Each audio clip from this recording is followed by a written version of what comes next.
The Pentagon warned government officials that Signal is being targeted by Russian hackers.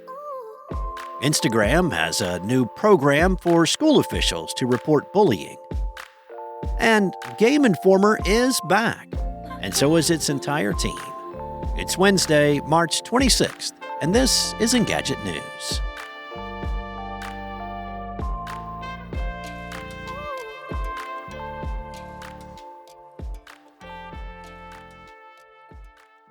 As it turns out, including a reporter in your national security leader group chat about military strikes is not the only way to compromise sensitive information on Signal.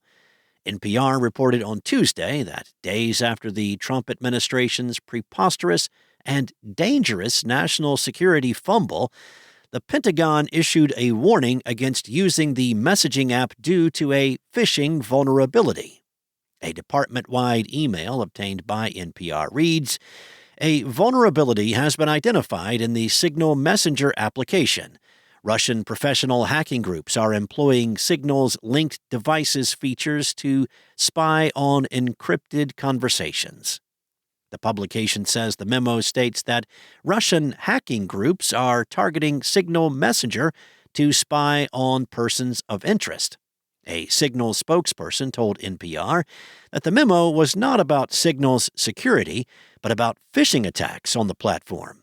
So if you're using the app, be especially mindful of attempts to trick you into linking devices to your account, or simply communicate through different channels. The Pentagon directive follows a scandal that, at least in previous eras, would have ended the careers of a long list of high-profile officials. In this one, who knows? The Atlantic editor-in-chief Jeffrey Goldberg reported on Monday that a group of Trump administration national security officials inadvertently included him in a Signal group chat discussing military strikes in Yemen. The conversation included Defense Secretary Pete Hegseth, Vice President J.D. Vance, National Security Advisor Michael Waltz, Secretary of State Marco Rubio, Intelligence Director Tulsi Gabbard, CIA Director John Ratcliffe, and Deputy White House Chief of Staff Stephen Miller, among others. They, with Goldberg essentially CC'd, discussed the timing, targets, and weapons involved in bombing Houthi sites in Yemen. A 2023 Department of Defense memo prohibited using mobile apps for even controlled unclassified information. NPR noted that military planning is many degrees more sensitive than that, and that does not even cover accidentally including a journalist in the conversation. And there's a lot more to this article written by Will Shanklin, and you can find it at Engadget.com.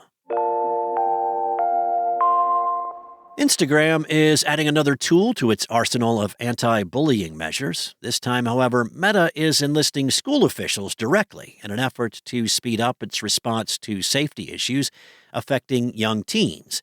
The company is introducing a new schools partnership program that aims to give teachers and school administrators a way to intervene when students experience bullying on Instagram. The program offers schools something that many parents have long said they wanted, a way to fast-track in-app reports that directly affect young students. Meta is promising that schools who join the program will have their reports prioritized in its moderation queue, and that it will respond to these reports within 48 hours. Schools that sign up will also get a school partner badge appended to their Instagram account, along with in-app information about how to use its reporting tools and other resources. Notably, though, it does not sound like Meta is hiring additional content moderators to aid with these new fast-tracked reports. When asked about increasing headcount to support the program, an Instagram spokesperson told Engadget only that reports from schools will be expedited via its existing reporting channels, and that schools will be able to add additional context to their reports. Meta says it's already tested the program with 60 schools, and that early results have been promising. So now, middle schools and high schools in the U.S. can sign up to join a wait list for the program.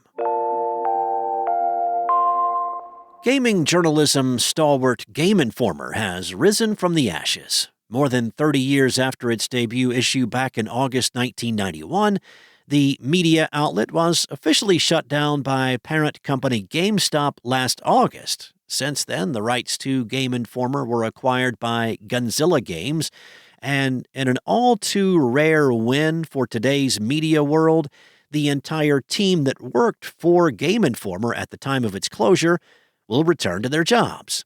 Editor-in-Chief Matt Miller posted the details about how the outlet was saved from the brink and noted that Gunzilla Games will be a hands-off boss. The website and its back catalog of content have been republished online. Game Informer staff have also published reviews of more than 24 games that came out during the site's hiatus and belatedly compiled their requisite Best Games of 2024 list. The print magazine is also expected to resume activity, and Miller said more details will be forthcoming about subscription and membership options soon. Thanks for listening. There's more to these stories and more tech news at Engadget.com.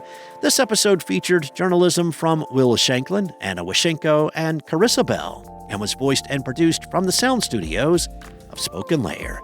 Enjoy your day, and I'll be back tomorrow with more tech news from Engadget.